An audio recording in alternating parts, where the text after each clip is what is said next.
Hello friends, this is C S सुददुआ और आज हम बात करने जा रहे हैं कि कंपनी लॉ का पेपर कैसे पढ़ें। Sir, I have received so many messages of students. Exam चाहे आपका एग्जीक्यूटिव का हो, चाहे प्रोफेशनल का हो, चाहे किसी और प्रोफेशनल कोर्स का हो, कंपनी लॉ में सर बच्चों को पढ़ने में दिक्कत आ रही है। बहुत बच्चे पूछ रहे हैं, कंपनी लॉ में मार्क्स बहुत कम आ रहे हैं, कंपनी लॉ कैसे पढ़ सकते हैं। आज उसकी बारे में थोड़ी सी बात करेंगे एंड आई विल प्लीज इस वीडियो को लास्ट तक देखिए। चाहे आप सीएस एग्जीक्यूटिव कर रहे हैं, चाहे प्रोफेशनल कर रहे हैं, चाहे सीएमए में है, चाहे सीए इंटर में है, कंपनी लॉ का पेपर आपको कैसे पढ़ना चाहिए। सर, मेन फोकस मेरा सीएस स्टूडेंट्स के लिए रहेगा क्योंकि उन्होंने मुझे रिक्वेस्ट करी है, सर कंपनी लॉ का मैं पेपर की बात करूंगा, चाहे आप एग्जीक्यूटिव में है चाहे प्रोफेशनल में है। बहुत बहुत बहुत एडवांस लेवल का कंपनी लॉ है। तो सबसे पहले इस वीडियो को लास्ट तक देखेंगे क्योंकि इसमें मैं सारी चीजें डिस्कस करूंगा कि आपको क्या क्या चीजें चाहिए, क्या स्टडी मटेरियल, क्या बुक्स, कैसे आपको पढ़ना है और आपको कैसे कंपनी लॉ के सेक्शंस पढ़ने हैं वो भी आपको समझाने की कोशिश करूंगा। राइट, तो मैं आपको बताना चाहता हूं सर, सबसे पहले आपको मटेरियल क्या चाहिए, सबसे पहले आपको पढ़ना किस चीज से है। अगर आप कंपनी लॉ का पेपर देना चाहते हैं और अगर कंपनी लॉ अगर आप पेपर दे रहे हैं, मैं जून 18 की बात कर लेता हूं, हो सकता है आप दिसंबर में दे रहे हो, मैं जून 18 की एज्यूम कर रहा हूं, आपके एग्जाम जून 18 में है, तो मैं सबसे पहले कहूंगा सर मुझे आईसीएसआई का स्टडी मटेरियल चाहिए ही चाहिए क्योंकि इसके बिना मेरा गुजारा नहीं है। स्टडी मटेरियल मेरा वेबसाइट पे अवेलेबल है, अगर आपके पास हार्ड कॉपी नहीं है, मेरा ये जुलाई 2017 एडिशन मेरा वेबसाइट पे अवेलेबल है, आप इसको डाउनलोड कर सकते हैं। आपको ये मस्ट है सर, पहली चीज आपको आईसीएसआई का स्टडी मटेरियल चाहिए। एग्जीक्यूटिव और प्रोफेशनल की बात कर रहा हूं। प्लस इसके अलावा क्या चाहिए सर, मुझे एक चाहिए स्टडी मटेरियल के अलावा चाहिए मुझे सप्लीमेंट ऑन कंपनी लॉ। ये भी इंस्टीट्यूट ऑफ कंपनी सेक्रेटरीज की आईसीएसआई की वेबसाइट पे अवेलेबल है दोस्तों। एकेडमिक सेक्शन पे जाएंगे, इसमें हमारा अमेंडमेंट्स है, जो मेरे अमेंडमेंट्स हुए कंपनी कंपनी लॉ में, मेरे जो अमेंडमेंट्स हैं अप टू दिसंबर 17, इसको मेरे को पढ़ने की जरूरत है क्योंकि अगर मैं जून 18 में एग्जाम्स दे रहा हूं, मैं जून 18 में अगर मैं एज्यूम कर रहा हूं कि मेरा जून 18 में एग्जाम है एग्जीक्यूटिव या प्रोफेशनल का, तो मेरे को क्या चाहिए, आईसीएसआई का स्टडी मटेरियल चाहिए। ठीक है सर, और मेरे को सप्लीमेंट बनाया है कंपनी लॉ में इंस्टीट्यूट ने, जिसमें दिसंबर 17 तक के अमेंडमेंट्स हैं। दिसंबर 17 क्यों सर, क्योंकि हमारे एग्जाम जब होता है उससे 6 मंथ्स पहले जो लॉ होता है उसके वो में हमारे एग्जाम में वैलिड होता है। तो मेरा अगर जून में एग्जाम है तो मेरे को दिसंबर 17 तक का लॉ मुझे पढ़ना है। ठीक है सर, तीसरी चीज मुझे क्या चाहिए, ये मुझे चाहिए ही चाहिए, इसके बिना मैं प्रिपेयर नहीं कर सकता सर। मुझे इसके साथ चाहिए सर स्कैनर्स। स्कैनर्स मैं ले सकता हूं या तो सुचिता का या मैं ले सकता हूं टैक्समैन का। मुझे स्कैनर सिर्फ और सिर्फ क्वेश्चंस देखने के लिए चाहिए, जिससे मैं एग्जाम में जैसे क्वेश्चंस आ रहे हैं, किस किस सेक्शन से कैसे कैसे क्वेश्चंस आ रहे हैं, मेरे को सिर्फ यहाँ पे क्वेश्चंस एनालाइज करने के लिए स्कैनर चाहिए, आंसर्स के लिए स्कैनर्स नहीं चाहिए। तो मुझे या तो सुचिता का स्कैनर चाहिए या टैक्समैन का चाहिए, दोनों ही मेरे लिए ठीक है। अगर मेरे पास ये तीनों चीजें हैं तो मैं कंपनी लॉ के पेपर की तैयारी कर सकता हूं। मुझे इसके अलावा कुछ भी नहीं चाहिए। मुझे स्टडी मटेरियल चाहिए जुलाई 17 के एडिशन का। आपके पास हार्ड कॉपी है, बहुत अच्छी बात है, नहीं है आपके सर पहले का अगर स्टडी मटेरियल है तो इंस्टीट्यूट की वेबसाइट से अपलोड कीजिए, आप उसका प्रिंट आउट निकाल सकते हैं या सॉफ्ट कॉपी पीडीएफ से भी पढ़ सकते हैं। राइट, तो मैं इसके बाद आपको बताना चाहता हूं कि सबसे पहली बात क्या है सर, पढ़े कैसे, हमें क्या करना है। सबसे पहले प्रिपेयर करेंगे हम सेल्फ नोट्स। हम प्रिपेयर करने पड़ेंगे। अगर आपको कंपनी लॉ पास करना है सर, तो आपको पहली बात क्या है, रटना नहीं है और समझ के आपको इंटरप्रिटेशन चाहिए लॉ की, और आपको इतनी मोटी कंपनी लॉ की बुक नहीं पढ़नी, बार बार सिर्फ एक बार पढ़नी है। एक बार पढ़ के आपको उसके लिए उससे आपको सेल्फ नोट्स क्रिएट करने हैं। तो हम कैसे सेल्फ नोट्स क्रिएट करेंगे, इसी वीडियो में लास्ट तक देखें, इसी वीडियो में मैं आपको बताऊंगा। मैं आपको सेकंड चीज क्या कहता हूं, ये मेरे टिप्स हैं sir, tips to prepare company law paper, आप इसको टिप्स कह सकते हैं कि हम इसको सेल्फ नोट्स प्रिपेयर करके चलेंगे। और मैं क्या कह रहा हूं कि हम क्रैम नहीं करेंगे सेक्शन नंबर्स को।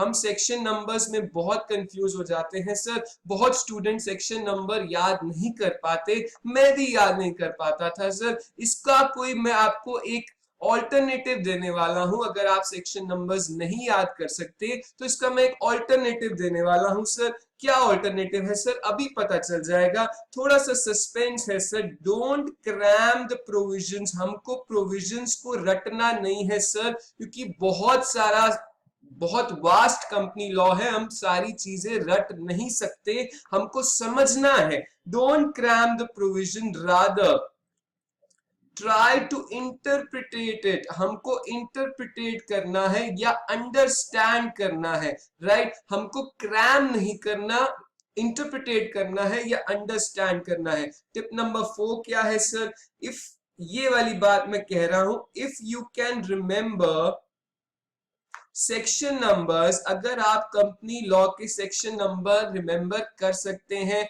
वेरी गुड, आपके लिए बहुत अच्छी बात है सर, आपका दिमाग बहुत तेज है, आपने बचपन में बादाम खाए हैं और वो आपका रंग लेकर आ रहे हैं। लेकिन अगर एवरेज स्टूडेंट वाला दिमाग है सर, जैसे मेरा था, हो सकता है ना हर किसी का तो सर बहुत एक्स्ट्रा ऑर्डिनरी दिमाग तो नहीं है, तो एवरेज स्टूडेंट अगर आप मेरे जैसे हैं और आप can not remember section number में आते हैं कि आपको सर सेक्शन नंबर नहीं याद होते, तो आपको क्या याद करना है, हमें याद करना है, then remember the chapter numbers. Companies act के सर चैप्टर नंबर्स हैं, मैं आपको भी लिखवाने वाला हूं। अगर आपको सेक्शन नंबर याद नहीं रहते तो हम चैप्टर नंबर्स याद करेंगे। हम एक आसान तरीका बनाएंगे कि हम एग्जामिनर को गलत भी ना बताएं और हम उसको इंप्रेस भी कर जाएं। ठीक है सर, हम क्या लिखेंगे, tip number 2, don't quote wrong section numbers. हम सेक्शन नंबर, एग्जाम की बात कर रहा हूं मैं, हम सेक्शन नंबर गलत नहीं लिख के आने वाले। Don't quote wrong section numbers in exam. हम एग्जाम में जब सेक्शन नंबर गलत लिखते हैं तो हमारे मार्क्स बहुत ज्यादा डिडक्ट हो जाते हैं सर। बहुत बहुत बहुत बच्चों के मार्क्स इसलिए कम आ रहे हैं क्योंकि सर सेक्शन नंबर आपको गलत नहीं लिखने हैं। तो हम क्रैम नहीं करने वाले, हम अंडरस्टैंड करेंगे। कंपनी लॉ बहुत इंटरेस्टिंग है, कैसे अंडरस्टैंड करेंगे, और हमको सेल्फ नोट्स बहुत जरूरी बनाने पड़ेंगे। क्यों बनाने पड़ेंगे सर सेल्फ नोट्स, हमारे पास इतने सारे सब्जेक्ट्स हैं, हमारे एग्जाम से 3 महीने बाद हैं, हम सेल्फ नोट्स कैसे बना सकते हैं सर, ये तो असंभव सा लग रहा है, इम्पॉसिबल सा लग रहा है। कोई इम्पॉसिबल नहीं है सर, हमको सेल्फ नोट्स इसलिए बनाने की जरूरत है क्योंकि हमको एग्जाम वाले दिन के लिए तैयार होना है, एग्जाम वाले डे के लिए हमको रेडी होना है सर, क्योंकि हम एग्जाम से पहले सारी इतनी मोटी किताब हम कंपनी लॉ की रिवाइज नहीं कर सकते, और जब रिवाइज नहीं करेंगे तो सर एग्जाम वाले दिन याद नहीं आएगा, एग्जाम वाले दिन याद नहीं आएगा तो वहां पे लिख के नहीं आएंगे, लिख के नहीं आएंगे तो सर मार्क्स कमाने वाले हैं। तो हमको प्रिपेयर करने पड़ेंगे आसान से, हमको सेल्फ नोट्स प्रिपेयर करने पड़ेंगे, राइट?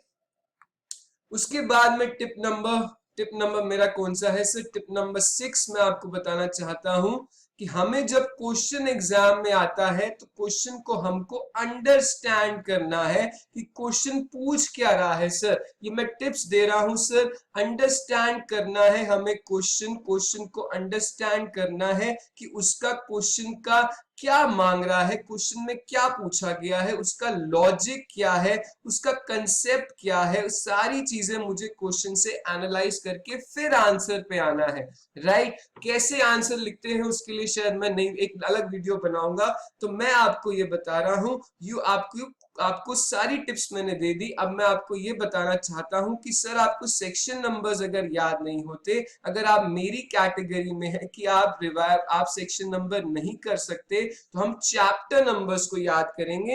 हम चैप्टर नंबर्स कैसे याद कर सकते हैं सर? अगर मैं कंपनी लॉ, कंपनीज एक्ट 2013 की बात करूं, तो मेरे चैप्टर नंबर्स ऐसे हैं सर, मेरे चैप्टर नंबर ऐसे हैं। और मेरे को अगर चैप्टर नंबर मेरा अगर यहाँ पे पता चल गया, तो मैं एग्जामिनर को जब फर्स्ट सेंटेंस में लिखूंगा, मेरे को एनालाइज करने के बाद अगर मेरा सर डिविडेंड के ऊपर क्वेश्चन है, तो मेरे को अगर सेक्शन नंबर नहीं याद आ रहा, तो मैं चैप्टर नंबर 8 लिख दूंगा। तो मैं यहाँ पे आपको बताना चाहता हूं कि चैप्टर नंबर 2 है, अगर आपका इनकॉर्पोरेशन का अगर क्वेश्चन आता है और आपको सेक्शन नंबर नहीं याद आता, तो आप इनकॉर्पोरेशन के लिए सेक्शन नंबर को ना रटें, चैप्टर नंबर 2 आप लिख सकते हैं। प्रोस्पेक्टस के लिए अगर क्वेश्चन आता है तो चैप्टर नंबर 3 लिख सकते हैं। वैसे ही अगर शेयर कैपिटल या डिबेंचर्स के ऊपर कोई क्वेश्चन आता है सर, तो आप चैप्टर नंबर 4 लिख सकते हैं। हर का एक चैप्टर है सर, डिपॉजिट्स का मेरा चैप्टर नंबर 5 है। 6 मेरा चार्जेस के ऊपर चैप्टर नंबर है। 7 मेरा अगर जो इसको रोमन्स में लिखते हैं sir, companies act is divided into chapters, right. मेरा 8 क्या है? मेरा डिविडेंड्स का चैप्टर नंबर है। मेरा 7 क्या है? मैनेजमेंट एंड एडमिनिस्ट्रेशन का। आपको बेयर एक्ट अगर आपके पास है तो आपको सारे चैप्टर नंबर्स मिल जाएंगे, राइट। मैं आपको थोड़े बहुत बता देता हूँ। 9th मेरा क्या है? ऑडिट के ऊपर। 9th मेरा क्या है? अकाउंट्स के ऊपर है। 10th मेरा क्या है? मेरा ऑडिट के ऊपर है। तो इसी हिसाब से अगर आपका कोई भी क्वेश्चन आता है, तो आपको सेक्शन नंबर्स के अलावा चैप्टर नंबर्स आप लिख सकते हो। मेन आपको चैप्टर नंबर्स आप सारे भी याद कर सकते हो। तो इसी हिसाब से आपको क्या करना है? Don't cram section numbers if you can not remember. Don't cram section numbers, instead code chapter numbers. तो हमको चैप्टर नंबर से खेलना है। अगर मेरा एनसीईआरटी के ऊपर क्वेश्चन आता है तो मेरे को सेक्शन नंबर नहीं याद आता, तो मैं क्या करूंगा सर? मैं एनसीईआरटी का चैप्टर नंबर 27 ऐसे लिख के आ जाऊंगा। एग्जामिनर खुश हो जाएगा। सर गलत चीज ना लिखने से अच्छा है कि आप सही चीज लिखें, सेक्शन नंबर्स में ना उलझे, आप चैप्टर नंबर्स के साथ खेलें, राइट। अब आपको क्या पता चल गया सर? अब मैं आपको बताना चाहता हूं how to read company law. हम कंपनी लॉ कैसे पढ़ें सर? और हम सेल्फ नोट्स कैसे बनाएं? हमको सेल्फ नोट्स बनाने हैं, वो हाउ टू प्रिपेयर दैट। मैं आपको इस बारे में 5-10 मिनट सेल्फ नोट्स के बारे में, ये मेरे 2 क्वेश्चन हैं जो आपके दिमाग में घंटी बजा रहे हैं।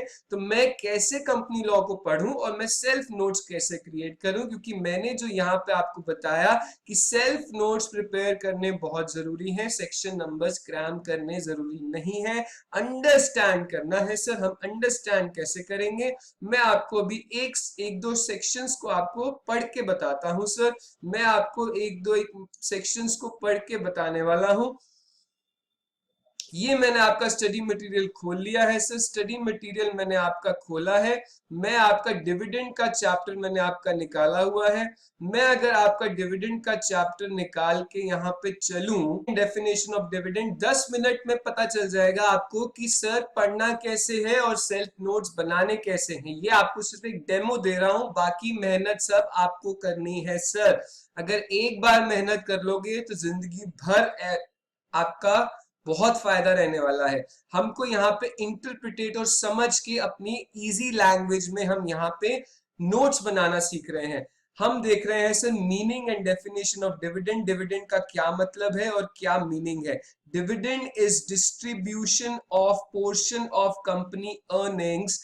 कंपनी अर्निंग्स के कुछ हिस्से का डिविडेंड हिस्सा होता है, decided by the board of directors. Board of directors उसे डिसाइड करता है to a class of share holders. Share holders को दिया जाता है। हमको ऐसे बच्चों की तरह पढ़ना पड़ेगा सर, हम बच्चे हैं अभी। A share of the after tax profit of the company distributed to its share holder according to the number and class of shares held by them is called dividend. Dividend का क्या मतलब है? Share after tax profit company का, जो company का profit है tax के बाद, उसे कहते हैं profit after tax. After tax profit of the company distributed to its share holder, जो शेयर होल्डर को प्रॉफिट आफ्टर टैक्स दिया गया according to the number and class of share held, जितने भी उसके जितने शेयर होल्डर्स ने शेयर के अकॉर्डिंग जितना डिविडेंड दिया गया उसको हम डिविडेंड कहते हैं। Amount and timing of the dividend is decided by the board of directors, board of director decide कर रहे हैं। Who also determine whether it is paid out of the current earnings और the past earnings kept at reserve. हमने ये एक paragraph पढ़ लिया sir, हम इसके बारे में अब अपनी इजी लैंग्वेज में नोट्स बनाना चाहते हैं, तो मैं यहां लिखूंगा सर, मैं ऐसे नोट्स बनाने की बात कर रहा हूं। डिविडेंड्स, डिविडेंड्स क्या है सर? कंपनी का, कंपनी अर्निंग का पोर्शन है। मैंने यहाँ पे क्या पढ़ा, मैं फिर से पढ़ता हूँ। Dividend is a distribution of portion of company earnings, company earnings का एक हिस्सा है, कंपनी अर्निंग्स का एक पोर्शन है डिविडेंड्स, मैं ये कह सकता हूं। मैं इसको इजीएस्ट लैंग्वेज में बनाने की कोशिश कर रहा हूं। इसके बाद मैंने क्या पढ़ा? Decided by the board of directors to a class of its share holders.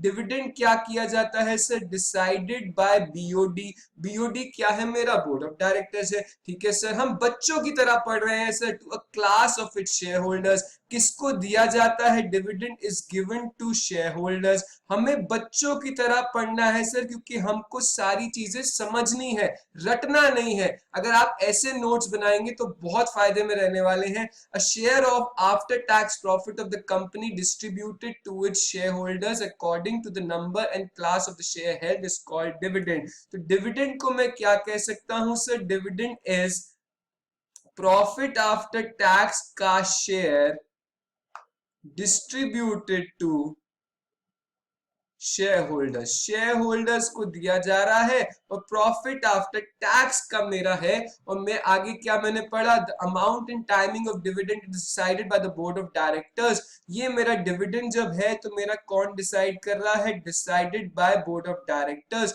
ये मैं ऊपर लिख चुका हूं, मैं दोबारा नहीं लिखने वाला। Decided by the board of directors, decided by board of directors के बाद मैं इसी में ऐड कर दूंगा also to determine whether it is paid out of current earnings और past earnings. Board of directors क्या डिसाइड करेंगे कि करंट ईयर के प्रॉफिट से डिस्ट्रीब्यूट करें डिविडेंड को, या प्रीवियस ईयर में जो मेरे रिजर्व्स पड़े हैं उसमें से डिस्ट्रीब्यूट करें। तो मैंने सर इसको इजीएस्ट लैंग्वेज में ऐसे लिख लिया। अब मैंने अगर इसको यहाँ पे ऐसे मैंने अपनी लैंग्वेज में लिख लिया, तो अब मुझे जब रिवाइज करना है तो मुझे अब ये रिवाइज करना है, मुझे इतना बड़ा पैराग्राफ नहीं रिवाइज करना है, राइट? ऐसे ऐसे आपको बच्चों की तरह आपको नोट्स बनाने की जरूरत है। एक एग्जांपल मैं आपको और देता हूं। अभी आपको मजा नहीं आया होगा सर, एक बार और मजा करते हैं। सेक्शन 124 में आपको पढ़वाता हूं। सेक्शन 124 में मैं आपके लिए नोट्स तैयार करता हूं, इसको आप ऐसे पढ़ सकते हो, इसमें कुछ भी नहीं दे रखा। सेक्शन 124 इसके बाद है सेक्शन 124 अनपेड डिविडेंड। डिविडेंड अगर पे नहीं हुआ तो उसका क्या होता है? यहाँ पे देखो कितना भारी भरकम पैराग्राफ है, मैं आपको इजीएस्ट लैंग्वेज में इसके नोट्स बनाना सिखाता हूँ। 124 states that when a dividend has been declared by the company, जब डिविडेंड डिक्लेयर कर दिया गया कंपनी के द्वारा, but has not been paid or claimed within 30 days, has not been claimed or paid with in 30 days, 30 दिन के अंदर अंदर अगर वो पे नहीं किया गया या क्लेम नहीं किया गया, from the date of declaration of any share holder entitled to the payment of the dividend, the company shall within 7 days, 7 days highlight करेंगे, from the expiry of the day, expiry of the set period of 30 days, जिस दिन 30 दिन के बाद जो मेरे 7 दिन होंगे, 30 दिन मेरे के एक्सपायर होने के बाद जो 7 दिन होंगे, ट्रांसफर करेंगे हम total amount of dividend which remains unpaid, जो डिविडेंड पे नहीं हुआ 30 दिन के जब खत्म होने के बाद, उसके बाद जब 7 दिन हो जाएंगे हम ट्रांसफर करेंगे डिविडेंड को अनपेड जो रह गया एक अकाउंट में जिसे हम कहते हैं अनपेड डिविडेंड अकाउंट। राइट, इसको अगर मैं समझ गया तो मैं यहाँ पे कैसे नोट्स बना सकता हूं। मैं सेक्शन 124 की बात कर रहा हूं।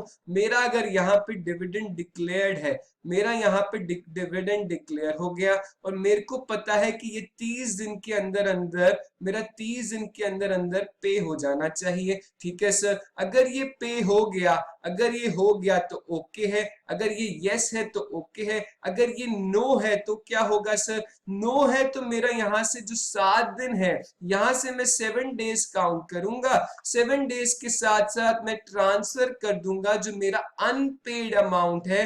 अनपेड अमाउंट में कहा ट्रांसफर कर दूंगा? अनपेड डिविडेंड अकाउंट में। ऐसे आपको सर चार्ट्स बनाने हैं कि आपको पढ़ने में मजा आ सके, इजी लग सके। डिविडेंड डिक्लेयर हुआ, 30 दिन के अंदर अंदर पे हो जाना चाहिए था, नहीं पे हुआ तो क्या किया मैंने? 7 दिन के अंदर अंदर ट्रांसफर कर दिया अनपेड डिविडेंड अकाउंट में। ये मैंने सर उस पैराग्राफ में पढ़ा है, अभी मैंने आपको पढ़वाया है। राइट, तो मेरे को अगर ये पढ़ने में मजा आ रहा है तो मेरे को वो दोबारा पैराग्राफ पढ़ने की क्या जरूरत है? इसलिए मैं आपको हाथ जोड़ के कह रहा हूं कि अपनी इजीएस्ट लैंग्वेज में, इजीएस्ट से इजीएस्ट लैंग्वेज में अपने नोट्स बनाइए सर। इससे आगे चलते हैं सर, इसके आगे मैं आपको थोड़ा सा और पढ़ाता हूं, कोई दिक्कत नहीं है। Section 124,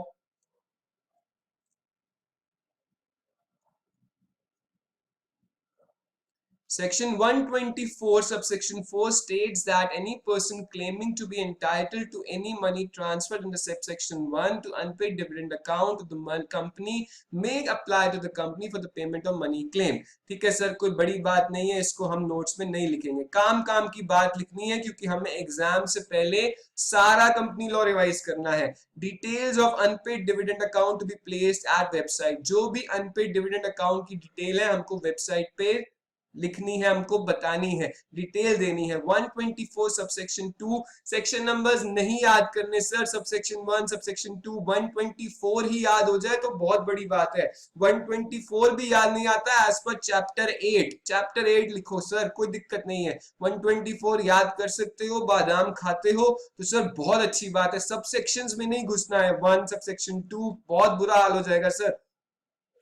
124 subsection 2 provides that the company shall within the period of 90 days, 90 days यहाँ पे हाईलाइट करने वाली चीज है, पहले पढ़ना है, उसको हाईलाइट करना है, उसको समझना है, फिर अपनी छोटी सी नोटबुक में नोट्स बना लेने हैं। क्यों नोट्स बनाने की जरूरत है? क्योंकि सर नोट्स बहुत जरूरी इसलिए है, और जैसे आपका एक चैप्टर खत्म होता है आपको स्कैनर से क्वेश्चंस देख लेने हैं, आपको इसी ट्रेंड के साथ, इसी फॉर्मेट के साथ पढ़ना है। यहाँ पे मेरा कीवर्ड है 90 days. Company shall within the period 90 days of making any transfer of amount to subsection 1, जो मेरा अनपेड डिविडेंड अकाउंट है, प्रिपेयर करेंगे हम, क्या करेंगे? प्रिपेयर एक statement containing the names of the last known address and the unpaid dividend to be paid to each person and placed on the website of the company if any, हम website पे place कर देंगे, and also the website approved by the central government। ठीक है sir, मेरे को इतना बड़ा पैराग्राफ को सिंपलेस्ट लैंग्वेज में यहाँ पे लिखना है क्योंकि सर मैं बार बार इतना दिमाग नहीं खराब कर सकता।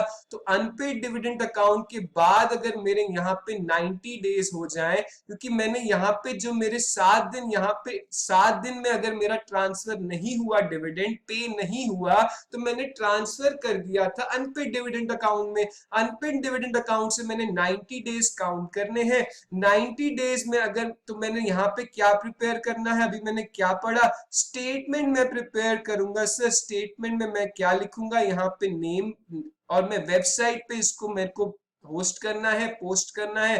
Names of the share holders, उनका एड्रेस की मैंने बात करी थी, और उनका कितना मेरा अनपेड डिविडेंड है, मैं इसको कहां पे होस्ट कर दूंगा? वेबसाइट पे। वेबसाइट पे मैंने यहाँ पे होस्ट कर देना है एक स्टेटमेंट बना के कि उनका शेयर होल्डर्स का नाम क्या है, एड्रेस क्या है, अनपेड डिविडेंड क्या है। मोटी मोटी बात ये थी सर। मैंने आगे बढ़ना है सर, मैंने ऐसे ऐसे करके,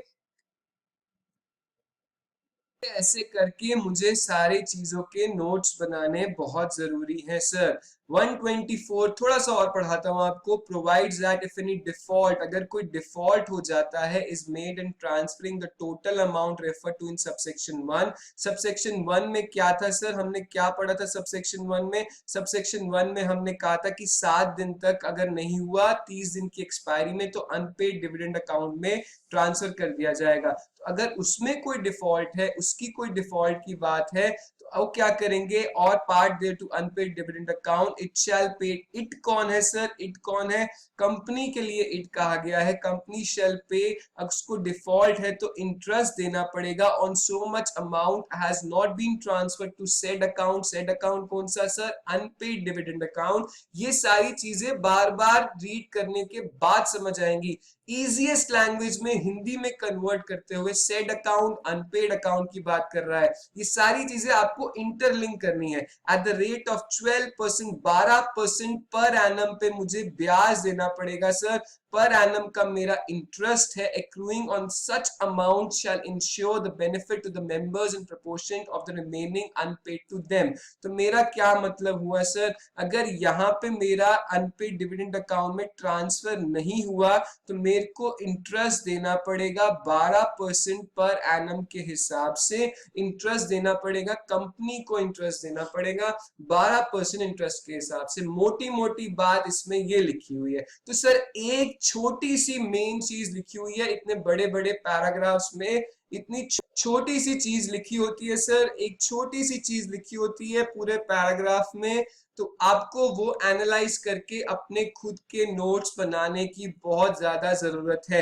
एक चीज मैं और पढ़वा देता हूं, transfer to investor education and protection fund कब होगा सर? 124 सबसेक्शन 5 कहता है, states that any money transfer to unpaid dividend account, जो मैंने पैसा अनपेड डिविडेंड अकाउंट में ट्रांसफर कर दिया है, of the company in pursuance of this section which remains paid or unclaimed for the period of 7 years from the date of such transfer shall be transferred to by the company along with the interest accrued if any to the fund कौन सा है sir? Investor education and protection fund.